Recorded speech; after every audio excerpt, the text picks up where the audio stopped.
আমাদের কাছে নেই। আমরা আজকে ভাষালেজ হয়ে গেছি। তাই তো আজকে আমরা মুখে কালো কাপড় বেঁধে মৌন মিছিল আয়োজন করতে বাধ্য হয়েছি। এই নীরব প্রতিবাদের মাধ্যমে, এই প্রতীকী প্রতিবাদের মাধ্যমে আমরা সরকারকে বুঝিয়েছি যে আমরা কষ্টে আছি। আমরা দীর্ঘ 11 বছর আমাদের বেতন বৃদ্ধি নেই। দীর্ঘ 11 বছরে 2টি পে স্কেল হওয়ার কথা ছিল, আমরা একটিও পাইনি। দীর্ঘ 11 বছরে 1 টাকাও বেতন বাড়েনি, কিন্তু দ্রব্যমূল্যের দাম বেড়েছে আকাশচুম্বী।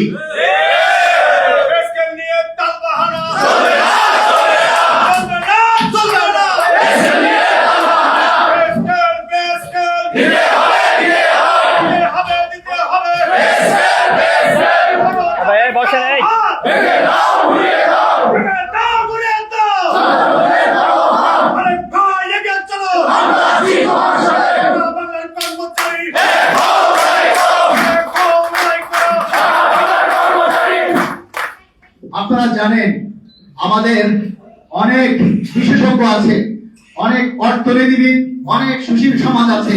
যখনই পে স্কেলের দেওয়ার জন্য কোনো কথা ওঠে, কোনো দাবি ওঠে, তখনই তারা মূল্যস্ফীতির দোহাই দেয়, দ্রব্যমূল্যের দাম বেড়ে যাবে, সেই কথাগুলি বলে আসে।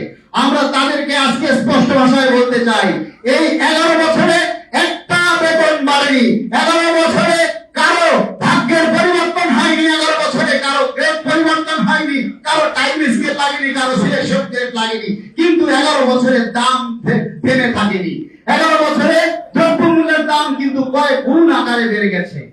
তাই আমরা এই সচিব প্রণয়ন কমিটির কাছে আমরা দ্রুত শুধু তাদের সুপারিশটা জমা দেওয়ার জন্য সবিনয়ে অনুরোধ করছি।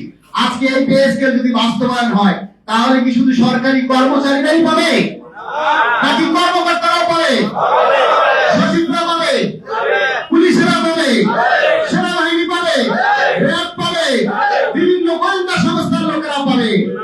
আপনারা শুনেছেন কয়েকদিন আগে যে আমাদের এক পুলিশ ভাই সুইসাইড নোট লিখে দিয়েছিল যে বাবা, আমি তোমাদের ভরণ পোষণের দায়িত্ব নিতে পারলাম না, আমি তোমাদের ভরণ পোষণের দায়িত্ব নিতে না পেরে সেই পুলিশ ভাই সুইসাইড করে তার জীবন দিয়েছিল।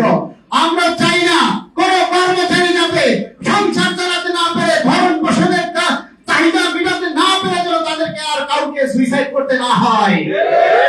আমরা কেউ বাড়ি গাড়ি করতে চাই না, আমরা কেউ বিশাল বড় স্বপ্ন দেখি না, আমরা শুধু দেখি একটু ডাল ভাত খেয়ে বেঁচে থাকা। আমরা আজকে যে কর্মচারীরা, বিশেষ করে নিম্ন বেতনের কর্মচারীরা, তারা বাজারে গিয়ে আড়ালে তারা চোখ মুছে, তারা বিভিন্ন ভাবে ঋণগ্রস্ত হয়ে গেছে। তারা সেই ঋণের দায়ে এমন ভাবে জর্জরিত হয়েছে যে ঋণের কিস্তি শোধ করে মাসের শেষে যে বেতন পায় তা দিয়ে তাদের 10 থেকে 15 দিন চলে না। তাই আমরা এই সরকারকে বোঝাতে চাই, মাননীয় প্রধানমন্ত্রী, আপনি যেহেতু প্রতিশ্রুতি দিয়েছেন নির্বাচনী ইশতেহারে ক্ষমতায় আসলে পে স্কেল বাস্তবায়ন করবেন, তারই ধারাবাহিকতায় আমরা চাই আগামী বাজেটেই যাতে আমাদের পে স্কেলের জন্য বরাদ্দ রাখা হয় এবং সেই বরাদ্দ অনুযায়ী দ্রুত বাস্তবায়নের জন্য প্রজ্ঞাপন জারি করে 22 লক্ষ সরকারি কর্মচারীর মুখে হাসি ফিরিয়ে দিবেন এবং আসন্ন ঈদের আগেই আমরা সরকারের পক্ষ থেকে একটা স্পষ্ট ঘোষণা চাই।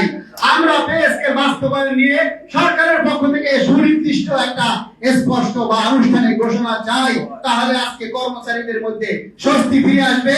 আমরা রাস্তায় আন্দোলন করতে চাই না। আমরা কি রাস্তায় আন্দোলন করতে চাই?